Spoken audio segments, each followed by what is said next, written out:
The first book group that we did, or we as Sheffield University took part in, was Grace and Mary by Melvyn Bragg, and it was a story about someone with dementia. And it was really interesting. We had quite a few first year students and a couple of second years come, and a few lecturers from our department attend as well. And it went really well. So yes, so we took part with other universities, and it was really interesting because we did it via live feed. And then you're getting to meet other social workers across the country, other lecturers, and you're getting views on a story that you can relate to practice issues.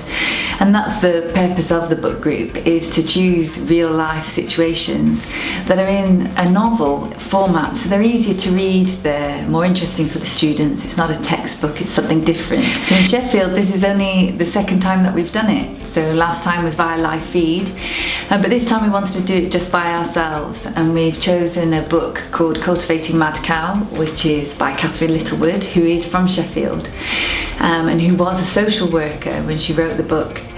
But what we wanted to do this time was to get different people's perspectives. So we've invited a psychiatrist and a mental health social worker to begin the session and talk about how they interpreted the book, what it meant to them, and what it means to their practice.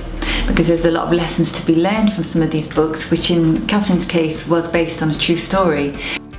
I think people benefit from it because it's using a book, which is, you know, if you pick a good one, it's about their life story and various things in their lives, and it means that you can use it as a case study.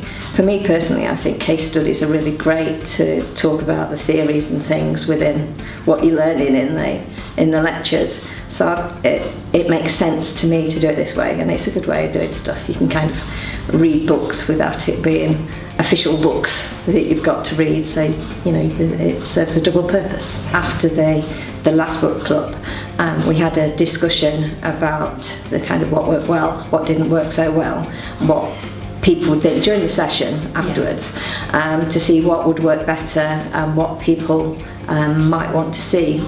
Because if you're trying to do something that people don't want to see or engage in, then they're not going to engage in it. So it's got to be something that people want. It's got to be fluid and flexible.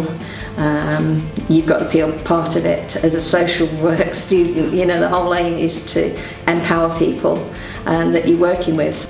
It's been beneficial in terms of getting them to think critically about the text that they read, and we've had quite a few students return for this book club, so we will see how things go, but I'm imagining that it will continue and hopefully grow stronger.